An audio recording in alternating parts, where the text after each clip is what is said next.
In lep pozdrav z terenskega studia Radia Robin. Poslušate oddajo Koraki do uspeha, zadnjo v sezoni 2020. V Korakih do uspeha se pogovarjamo z uspešnimi podjetniki Goriške regije in delimo zgodbe o njihovi vztrajnosti, iznajdljivosti, ambicijah. Z vami sem danes Marjana Simčič-Humar iz Primorskega tehnološkega parka. Javljamo pa se vam iz Noe Restaurant and Wine Bara v Volčji Dragi, kjer je tudi sedež podjetja Spintek, ki je glavni pokrovitelj Korakov do uspeha. Naš tokratni gost je prav Goran Miškulin, večinski lastnik in direktor Spinteka. Lepo pozdravljeni, Goran. Lep pozdrav tudi z moje strani. No, Spintek razvija in trži visokotehnološke produkte, elektronske rulete, igralništvo pa je bilo med segmenti, ki so bili najbolj prizadeti med pandemijo, čeprav je Slovenija prav na tem področju veljala ali pa velja za velesilo. Toda preden se posvetiva temu, vas prosim, če na kratko povzamete, kakšno zgodbo ima za sabo Spintek, kateri mejniki so vas najbolj zaznamovali vse od ustanovitve leta 2010? Ja, na začetku seveda je bil investicijski cikl, torej prve 2 leti smo poslovali čisto iz investicijskega denarja, pripravili prve produkte, štartali na prvih sejmih, precej uspešno in potem je se dogajala enih 7-8 let intenzivna rast do leta 2019, ko smo dosegli že 10 milijonov prihodkov, med 1,2 milijona dobička. Potem je pa prišla ta neljuba korona kriza, ki nas je popolnoma posekala, bom rekel, praktično zaustavila naše poslovanje. In potem smo se borili skozi to korono, zdaj pa spet nekje konec lanskega leta, začetek letošnjega, lepe napovedi oziroma že uresničitev prve pol leta in počasi to korono potiskamo v pozabo. No, konec leta 2019 ste se tudi preselili v nove prostore, takrat ste pač izvedli večjo investicijo, novi prostori so tu v Volčji Dragi. Takoj zatem pa udarec koronavirus, najprej na Kitajskem, kmalu potem pri nas. Ali ste si po zimi 2019, glede na to, da ste poslovali zelo intenzivno na azijskih trgih, že lahko predstavljali, kaj vas čaka? Mi smo signale zaslutili tam nekje decembra 2019. Objekt smo otvorili 30. novembra uradno, malo prej smo se že preselili. Torej ravno smo se veselili, da zdaj bo pa res vse lažje, na kar so prišle prve informacije z Azije na sejmu, potem začetek februarja, prve dni februarja smo dobili konkreten negativen odziv z vseh trgov praktično po svetu. In 3. marca, se spomnim, smo imeli prvi krizni sestanek, kjer smo začeli najprej z internimi ukrepi, ker država pač takrat še ni ponujala nič, da smo lahko ohranili poslovanje, kajti problemi so bili z likvidnostjo, naše poslovanje se je praktično ustavilo čez noč. Kako pa ste se soočali potem s temi novimi razmerami? Kakšne so bile posledice za vaše podjetje, no in kako ste jih... Torej, kot rečeno, najprej popolna zaustavitev poslovanja, plačilna nedisciplina, to je trajalo približno 3 mesece in štartali smo z internimi ukrepi. Ti so bili zelo neljubi, torej šlo je najprej za znižanje plač 30%, v tisti fazi se je nekaj sodelavcev tudi odločilo, da zapusti firmo, zaradi tega razloga solastnikom smo znižali plače za 65% na minimalne, odprodali smo vse zaloge, potrpežljivo smo se pogajali z našimi kupci za odplačilo, ker tudi oni niso mogli plačati zaradi istih razlogov. Marketing smo popolnoma, bom rekel, prečrtali, vse aktivnosti ukinili. To so bili taki prvi, bom rekel, naše aktivnosti. Potem se je pa že nekje junija začela država odzivati in so začeli razni protokoronski ukrepi, ki smo jih pokoristili vse. Torej bili smo zelo fokusirani, kje si lahko s čim pomagamo in smo na ta način 2 leti, 2020-2021, prehajali skozi krizo. Obdržali tako rekoč glavo nad vodo. Obdržali glavo nad vodo, tisto, kar je meni bilo najbolj pomembno, glavna strategija je bila obdržati tim, obdržati ekipo. Torej, kljub tem neljubim aktivnostim, ki smo jih morali upeljati, torej zniževanju stroška plač, vseeno sem se veliko pogovarjal in se trudil, da bi tim preživel to krizo, ker sem vedel, da kriza bo nekega dne minila in takrat bo potrebna hitro reagirati in hitro zrast. In to se pravkar dogaja. Ostala sva pri tem, kako so se v Spinteku, ki razvija in trži elektronske naprave za igralništvo, soočili z epidemijo, ki je posebno brutalno prizadela prav to branžo. In kako je ta situacija spremenila njihov svet. Naprimer, pred korona krizo ste bili izrazito močni na azijskih trgih, danes se je zadeva spremenila. Svoj fokus ste preusmerili na evropske države in ZDA. Zakaj? Ja, drži. Azija praktično še danes ni okrevala. Mi smo bili, bom rekel, glavni proizvajalci ETG-jev v Makau, dosegli tudi zelo lepe rezultate. Makau ima še danes karanteno. Tako da praktično ne moremo niti odpotovati, oziroma nihče si noče privoščiti 3-tedenske karantene. In bilo je treba nekaj narediti. Mi smo že prej planirali razviti Združene države, ampak kriza, bom rekel, nam je dala in čas in dodatno motivacijo, da to naredimo prej. Tako da smo pridobili prve certifikate v Združenih državah, začeli s prodajo in tudi nam zelo lepo kaže trenutno. Tudi nove poslovne partnerje, distributerje? Ja, v Združenih državah smo dobili močnega distributerja, predvsem finančno močnega, da nam tudi pomaga pri prodoru na trg. Začeli smo z državama Oklahoma in Kalifornija in zdaj počasi bomo urejali certifikate za naslednje države.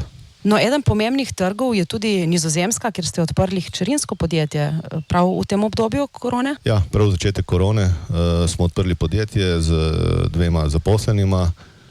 Razlog je bil v tem, da imeli smo problem s prodajo pred korono in smo iskali rešitev, kje bi dobili več prodajnega kadra. Tako smo dobili 2 prodajnika na Nizozemskem, ki tudi vodita to firmo. Nizozemska je pa tudi kot država, trgovska država, ki, bom rekel, je uveljavljena v svetu in je mogoče lažje se včasih pogovarjati iz Nizozemske kot iz Slovenije. Tako da prav Nizozemska je bila tista, ki je bila zaslužna za otvoritev ameriškega trga. Kaj pa v Evropi? So še kakšni trgi, ki so za vas zanimivi? Smo jih pa precej obdelali med korono in potem zdaj takoj ob izhodu iz korone, zadnje pol leta tudi osvojili, bom rekel. Torej en tak lep uspeh je bil Monte Carlo, ki je prestolnica, tradicionalna prestolnica igralništva v Evropi, kjer smo v Gran Casino di Monte Carlo v bistvu njihov glavni ponudnik. Potem se nam je odprla Švica, ki smo jo tudi dolgo časa napadali, pa nam je potem med korono uspelo. Zdaj takoj pod korono je pa Francijo, smo zaštartali Veliko Britanijo, Nemčijo, tako da zdaj trenutno nam res v Evropi kaže kar dobro. No, sejmi so bili eden glavnih trženjskih adutov pred 2020, na to je prišlo do selitve tovrstnih dogodkov na splet ali pa hibridno. So se sejmi zdaj vrnili, kako ste prisotni v svetu? Se vračajo postopoma. V letošnjem letu je bilo in še bo nekih pomembnih sejmov, na katerih smo prisotni. Predvsem zdaj smo v pričakovanju Las Vegasa. Bili smo že na enem sejmu Amerike v Kaliforniji. Problem je, da so ti sejmi zelo dragi.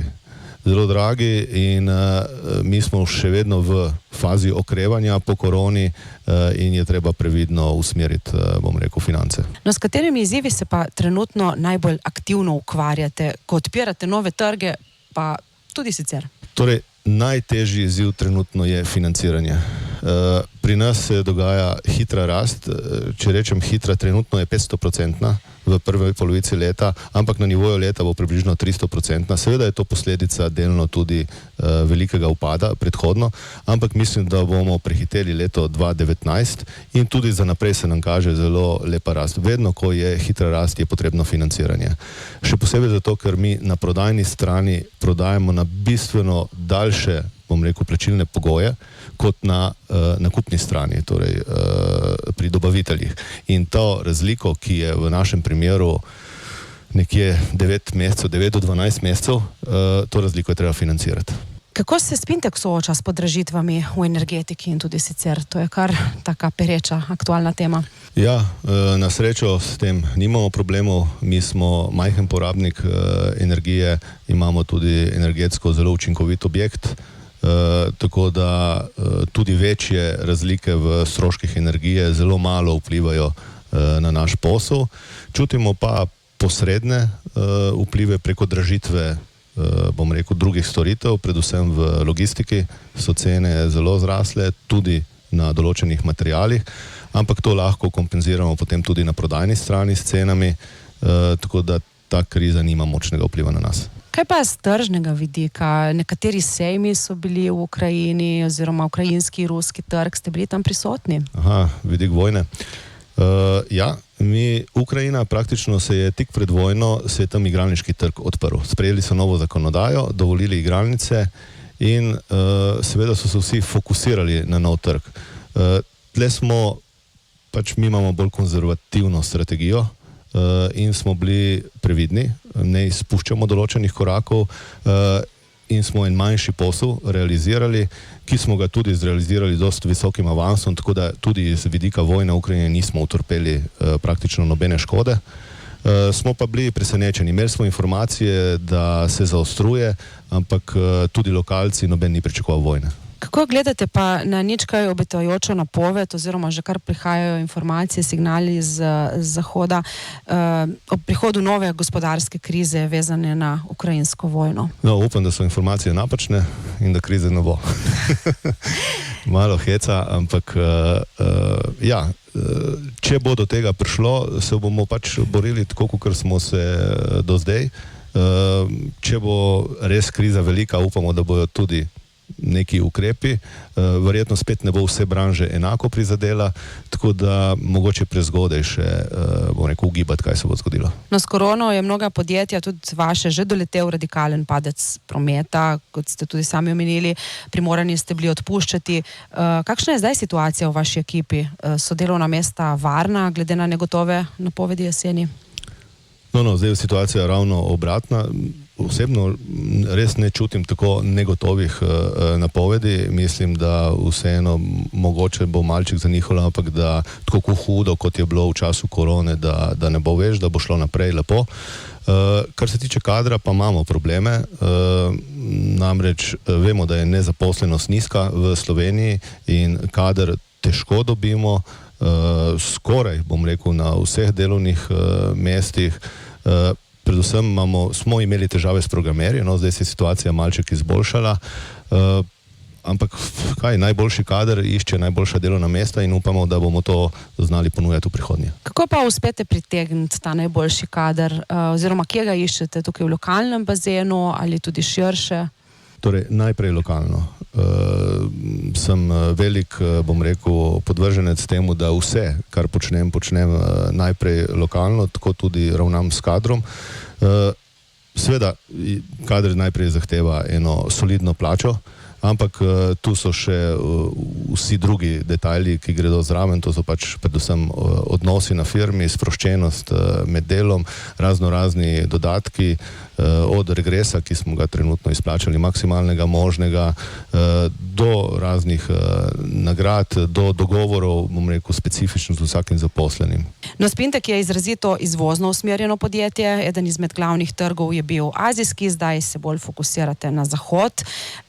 Kako se razlikuje vaš način dela, če se, ko delate v Aziji oziroma v Evropi ali v Ameriki? To vprašanje bi bilo dosti lažje odgovoriti v nekem stabilnem poslovnem okolju, kot je bilo recimo leta 2018-2019, kjer pač so neke kulturološke razlike, kjer poteka v Aziji poslovanje, bom rekel, bolj skozi spoštovanje, nekje v Ameriki pa je vse usmerjeno v dobiček in kapital.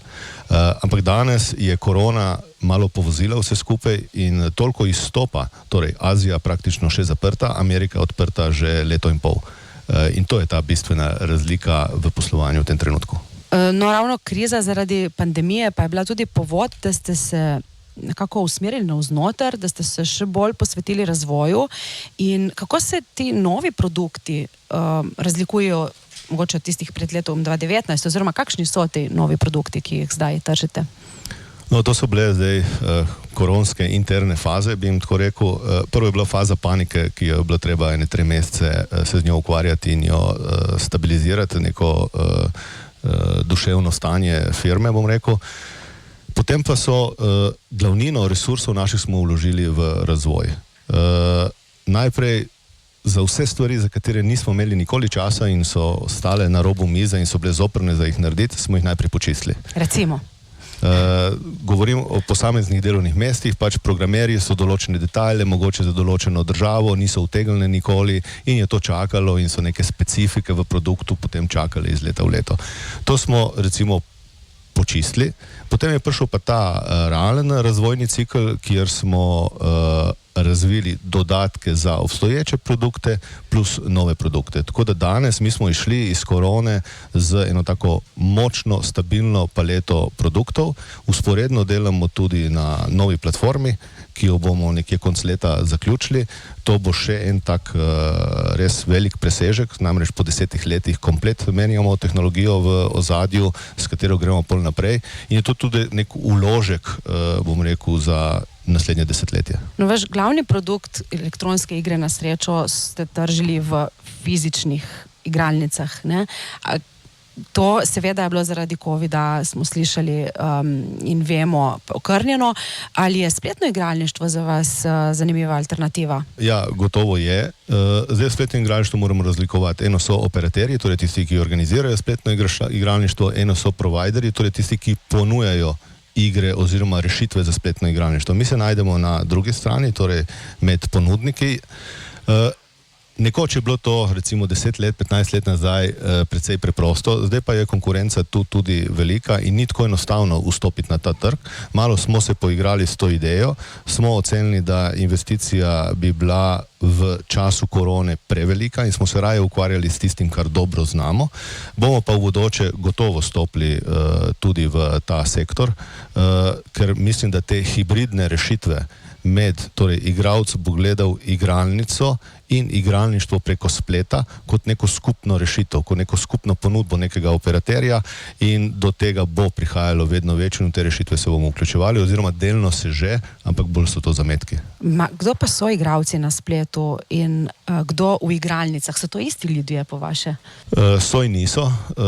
Če jih generalno bi želel razdeliti, recimo, da so na spletu nekoliko mlajši igralci in v land-based igralnicah so nekoliko starejši. Te hibridne rešitve pa bodo omogočale, da bodo spletni in fizični nekako... Torej, hibridne rešitve si predvsem želijo land-based operaterji. Zakaj? Ker če pride ali do korone ali do podobnih zastojev, ko omejeno deluje, bom rekel, igralnica, takrat si želijo, da ne izgubijo igralca, da ta ne preide k drugemu operaterju na splet, ampak da ostane pri njih, ampak samo na spletu v določenem času. Močno ste, na primer, vpeti v lokalno življenje, ko sodelujete v posvetovalnem telesu pri županu občine Renče-Vogrsko.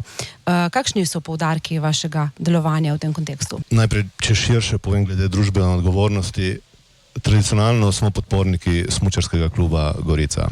In tu smo vztrajali kljub korona krizi, kljub vsem težavam, ki smo imeli, kljub temu, da smo vsa sponzorstva preklicali, kot glavni sponzor kluba smo tle ustrajali še naprej. Kar se tiče lokalno, tu podpiram predvsem mlade Renče-Vogrsko, ki niso niti več tako mladi, so že resni ljudje, ki dobro delajo in so tudi vpleteni v občinske aktivnosti. Del te ekipe je tudi sam župan. Posvetovalno telo naloga je, da pomagamo županu, svetujemo, kako učinkovito izpeljati razne investicijske projekte, kako pritegniti evropska sredstva, kako pripraviti projekte, da se evropska sredstva čim prej in čim več nalepijo, bom rekel, na to občino, kako zagotoviti za mlade to, kar počnemo tule v bližini našega lokala, novo eno tako športno-rekreativno središče, začelo se je z beach volleyjem, se bo razvijalo naprej s pump trackom in tako naprej. Želeli smo, oziroma osebno sem želel tu pognati tudi eno investicijo v hotel in igralnico. To žal občinski svet ni podprl, tako da z tega projekta se umikam. Z parimi mladimi, torej s 3, smo generirali firmo GoSup. Ta se bo ukvarjala s turistično ponudbo in s ponujanjem, bom rekel, storitev izletov po reki Vipavi s supom. No, oni so bili tudi v oddaji, gosti v oddaji Koraki do uspeha, podjetnik Alan Čoha. In omenil je, da ste tudi njegov mentor. Kako se zgodijo takšne sodelovanja? No? To se je čisto naključno zgodilo. Oni so, bom rekel, že prej bili nosilci, ti trije fantje, lokala Subkultura v Renčah, potem so si zamislili še to ponudbo, prišli so do mene, kako bi to čim bolj učinkovito zložili skupaj, da bi bilo profesionalno, resno zapakirali v eno firmo in tu nekje recimo, da sem mentoriral zadevo, se na koncu tudi sam vključil v to firmo, ker verjamem v to, da bo uspešna, čisto na en tak preprost način. No, menili ste, da ste podpornik uspešnih športnikov, med drugim smučarke Ane Bucik. Aktivni ste v jadranju, podpirali ste aktivnosti Aerokluba Nova Gorica, pa tudi omenjene iniciative mladih v občini Renče - Vogrsko. Zakaj menite, da je to pomembno? Družbena odgovornost je nujna. Torej, na prvem mestu dober podjetnik mora skrbeti za svoje zaposlene, ker posredno skrbi tudi za njihove družine. Širše potem, če seveda mu posel teče in da si to lahko privošči, mislim, da je njegova odgovornost, da skrbi tudi za družbeno dobro v okolju na različne načine. Seveda, tle se potem nastanejo spontane vezi med tem podjetnikom, kaj je tisto, kar je njemu blizu, kar njemu leži, pa med tistemu, kar okolje potrebuje. No, bili ste aktivni podpornik gibanja podjetnikov Rešimo Goriško med pandemijo, ste član Slovenian Business Cluba, jeseni boste gostili konferenco poslovnih angelov Slovenije, ste tudi njihov član.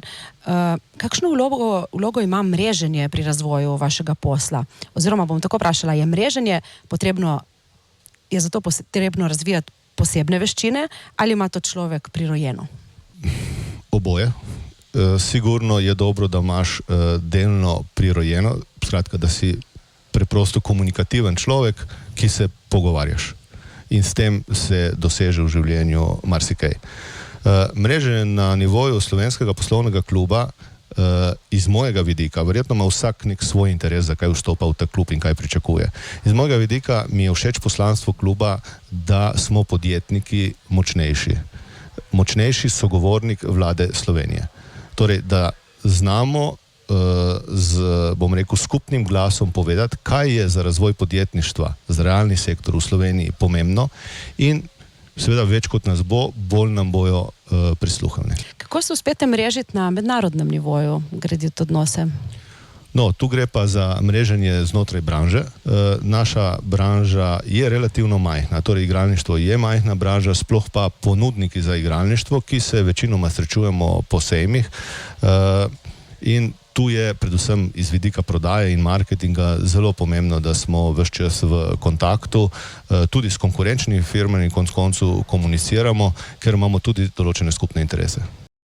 Še zadnjič danes se Radio Robin javlja z terenskega studia, kjer se pogovarjamo z direktorjem in lastnikom podjetja Spintek Goranom Miškulinom. Nahajava se na terasi ob jezeru pred vašim lokalom, no je restaurant and wine bar, tu v Ovčji Dragi. Poleg visokotehnološkega podjetništva se pri vas razvija tudi enogastronomija. Kakšna je vizija tega dela vašega posla? No, ta posel je zrasel praktično iz hobija.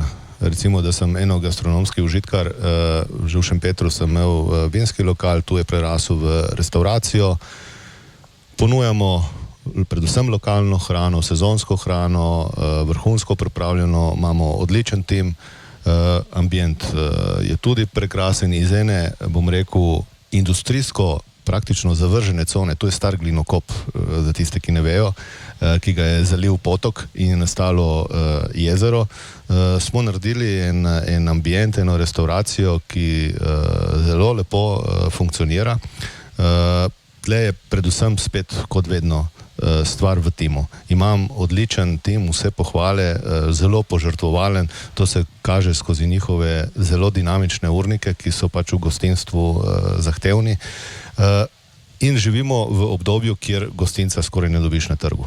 Tako velika fluktuacija, to sem vas želela vprašati, ja, kako se s tem soočate, je tim konstanten ali...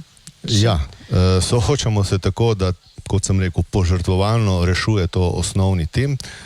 Dobivamo pač študente, sem pa tja, spet poskušamo dati ugodno ponudbo in se borimo. Kdo pa so vaši gostje tu? No, je to lokalno prebivalstvo ali mogoče poslovni segment? Predvsem lokalno. Torej, v času kosila prihajajo na poslovna kosila in na malice okolišne firme. V času večerje predvsem na a la carte večerje. Večinoma so to slovensko prebivalstvo, večinoma lokalno. Zdaj po koroni se prebujajo tudi Italijani. Kakšno poletje napovedujete tu Noje Restaurant in Wine Baru? Lepo, toplo, upam, da ne preveč. Notri imamo seveda hlajene prostore. Mislim, da nas čaka lepo obdobje v vseh pogledih. No, v preteklih letih pa tudi zdaj smo soočeni z veliko neznankami v poslu, ne? Kljub temu, vi pravite, ste optimist, ne? Lahko slišimo, ampak imeli smo korono, zdaj je Ukrajina. No, Winston Churchill je nekoč dejal, da se dobre krize ne sme zapraviti. V smislu, da se v njej skrivajo lahko tudi priložnosti, če jih znamo videti. Kakšne priložnosti vidite danes vi, Goran Miškulin? Dobra kriza je kot slabo vreme. Kaj narediš v slabem vremenu? Počistiš hišo in naštudiraš kakšno zadevo. In isto je v firmi. Je treba počistiti stvari za nazaj in vložiti v razvoj, da ko pride lepo vreme, da ta razvoj naredi svoj učinek na trgu. Jaz mislim, da res nas čaka nasplošno prijetno obdobje. Ja, so problemi, so bili vedno, zdaj se pač malo več, mogoče pretirano samo o problemih govori, ampak se tudi dosti lepega okrog nas dogaja. Torej, če strneva, kaj je tista vaš, ne bom rekla želja, ampak načrt za zdaj bližnjo prihodnost? Kaj želite doseči? Torej, najprej bom gotovo poskrbel za svojo firmo, ki bo hitro rasla, ki bo zelo učinkovita in bo dosegala visoke dobičke v prihodnosti. To bom se skušal v drugi fazi, bom rekel, podeliti. Najprej podeliti z mojimi zaposlenimi in z solastniki in tudi v smislu družbene odgovornosti z okoljem. Goran Miškulin, hvala, da ste danes bili z nami in podprli možnost širjanja pozitivnih podjetniških zgodb na Radiu Robin kot častni pokrovitelj te oddaje. Oddajo sem danes vodila Marjana Simčič-Humar iz Primorskega tehnološkega parka, ki omogoča rast in razvoj podjetnikom, tako da vabljeni tudi k nam. Za glasbeno in tehnično plat pa je poskrbel Sandi Kokošar. Ekipa oddaje Koraki do uspeha vas lepo pozdravlja in želi eno prelepo, ne preveč vroče poletje. Radio